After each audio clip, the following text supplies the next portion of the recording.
Huntington Beach is expecting big waves and big crowds for the U.S. Open of Surfing. The 9-day event kicks off tomorrow. NBC4's Hetty Chang is live in Huntington Beach where she's surfing.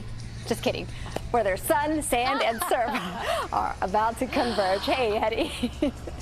I forgot my wetsuit or else I would be in the water. Maybe not.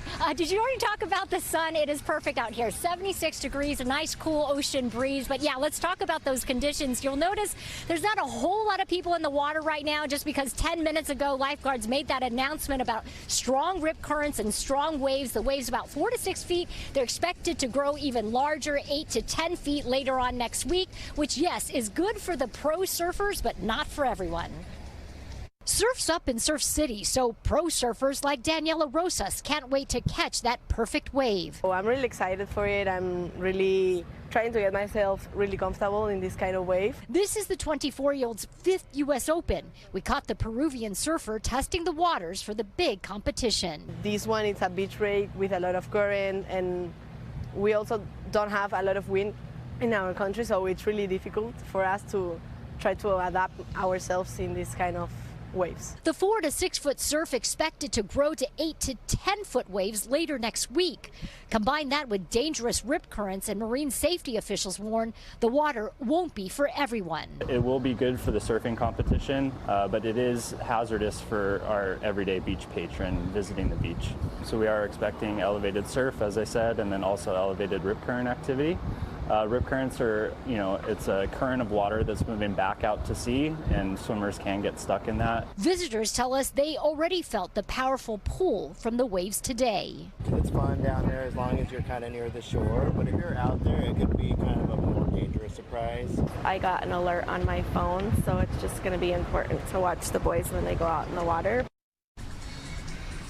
Yeah, lifeguards say they're going to be out in full force for the next several days, keeping a close eye on the water because they are expecting about 20 to 25,000 people each and every day for the next 9 days.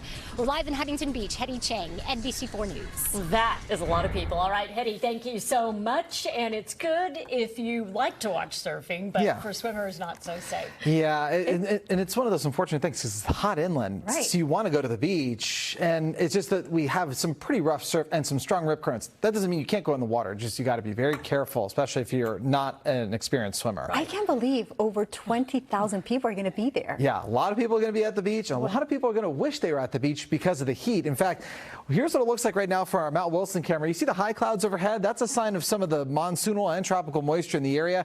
That's been contributing to the humidity that we're seeing across the region. So when you see some of these numbers here for Rialto over the next couple of days, keep in mind, at least through about the Sunday time frame, we'll have a little bit of that humidity added on top of things. So expect temperatures to be around 104 for tomorrow for Rialto. And then we cool off, but only a couple of degrees. We're talking about only getting about 3 degrees cooler, and that's the best cooling we're going to have. And we might start warming up again next week. So this heat is not going anywhere anytime soon. The humidity, though, might change a bit as we go through the next couple of days. So we're going to pick up the dew point futurecast here. The way you can look at this is the numbers, is how we measure the moisture in the atmosphere. So if you see anything in the mid-60s, it's probably feeling humid. But if you don't see any color, that means that it might not be warm enough, or it might not be humid enough for you to notice any humidity. And so for the morning hours, we're starting off with kind of a dry-ish feeling, but that doesn't last very long. You can see as we get into the afternoon, we've got a lot of this orange and yellow popping up on the map, and that means it's either muggy or humid. And this, unfortunately, will be tied in with some of the hottest time of the day. Now, as we go through the overnight hours and head into early Sunday morning, what you'll notice is that for Sunday, most of the humidity is actually confined to more of the coastal areas. You'll see this across Ventura County as well, though a good portion of Ventura County looking at this orange color for that muggy condition.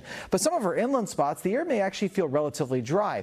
This is because of a change in the overall amount of moisture that's coming into our region. We've been getting it from a hurricane in the Pacific and monsoonal moisture, but the hurricane part of the equation is coming out of it as we go through the next couple of hours and head into Saturday. So these bright colors, the indication of moisture here on the Moisture Futurecast, start to dissipate a little bit. We get a lot of this purple coloring starting to get closer and closer. And that's an indication of some dry air. Now, as you look over southern Arizona and northern Mexico, there is still tons of monsoonal moisture. It's just not all being pointed in our direction because the area of high pressure responsible for the heat is sort of shifting its location a little bit. And that means that by the time we get into the Tuesday time frame, we might actually have more dry air overhead. So all the heat that we will have for Tuesday will be more or less a dry heat. But before you get too excited, as I play through the rest of this here, actually, if you were to go beyond Wednesday into Thursday and Friday, some of that monsoonal moisture starts creeping back into the picture. So it might just be a couple-day break from the humidity before it makes a return. So for tomorrow, another hot day, 90 degrees in downtown LA, 101 around Santa Clarita, 102 in Riverside and Lake Elsinore, 104 in San Bernardino and in Hemet, 105 in Victorville. Your 7-day forecast, basins on top, coastlines down below, has temperatures in the upper 80s and the low 90s all the way into the weekend.